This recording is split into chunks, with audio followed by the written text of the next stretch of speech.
Joining me now to discuss further is Matthew Brodsky. He's a senior fellow with the Security Studies Group. Matthew, good to have you with us. And Secretary Pompeo demonstrating very clearly that Iran is building a robust ballistic missile force, calling for an international coalition against Iran.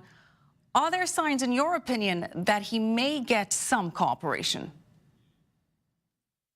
Well, as he said, it was kind of a rehash of trying to get together a coalition of the willing. And I think that's what he's going to need to do. And he, of course, pointed to Israel, to Saudi Arabia, the UAE, when it comes to holding Iran accountable for its ballistic missile tests, especially within the realm of the Middle East. But I wouldn't be looking for something that's going to be accomplished at the UN. It's great to continue to bash the United Nations because they're going to be unable to do anything that's necessary to address the problem.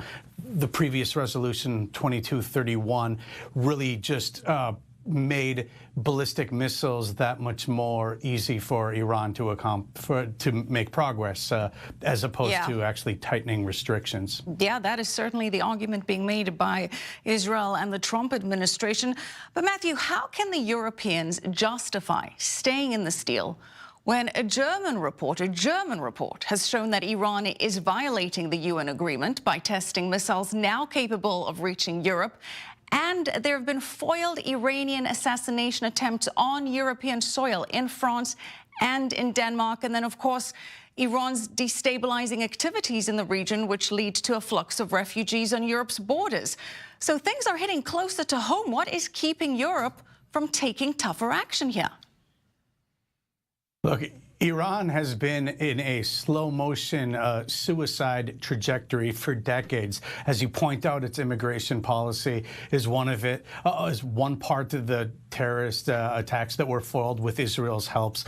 This is all for Europe is really just about maintaining or creating new business ties with Iran, which it would like to do. And of course, they're trying to come up with special purpose vehicles so that they can continue transactions with Iran, but they'll come under United States secondary sanctions. So they just continue to do things that are against... So it's all about the money, Matthew. It's all about the money, even though they condemn Iranian activities and are quick to condemn other actors in the region. You're saying that the Europeans are sticking with this for economic purposes alone. It's economic purposes because it's hard to make the case that the deal is good when the German report, of course, says that that Iran has been cheating, when the deal itself is so flawed that it doesn't even prevent Iran from accomplishing what the deal was supposed to do to begin with. We know that it can't be they want to stick with the deal because the deal is so good. These restrictions are going to start coming off of Iran's program very soon, and it's going to leave everyone exposed. Right. And Matthew, there's been a lot of criticism, and rightly so, of the war in Yemen, calls to end it and to pressure the Saudis, who are supporting the government there against the Houthi rebels, backed, of course, by Iran. And just today, a new UN report found that anti-tank missile launches in Yemen were, in fact, manufactured by Iran in 2016 and 2017. So confirmation that Iran is supplying the Houthis with arms. The Secretary General briefed the Security Council on that today. Matthew, is there a double standard that tougher action isn't taken against Iran and all of these calls against the Saudis to stop what's going on in Yemen?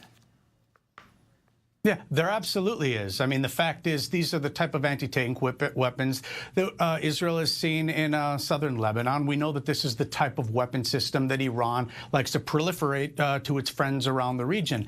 Yemen plays a big role in keeping open the Suez Canal. It's for the Red Sea as well. Vitally important for Israel and other allies the United States has, and for international shipping. So the way the U.S. has been currently trying to portray this now as just we're against the war in Yemen. Well, no, as you correctly point out, we're against Iran and them backing the Houthis, and we're not going to just abandon our allies and allow Yemen to fall to Iran and create a new problem for the rest of the world. That would just be irresponsible. I'm glad the president is keeping his finger, where it needs to be.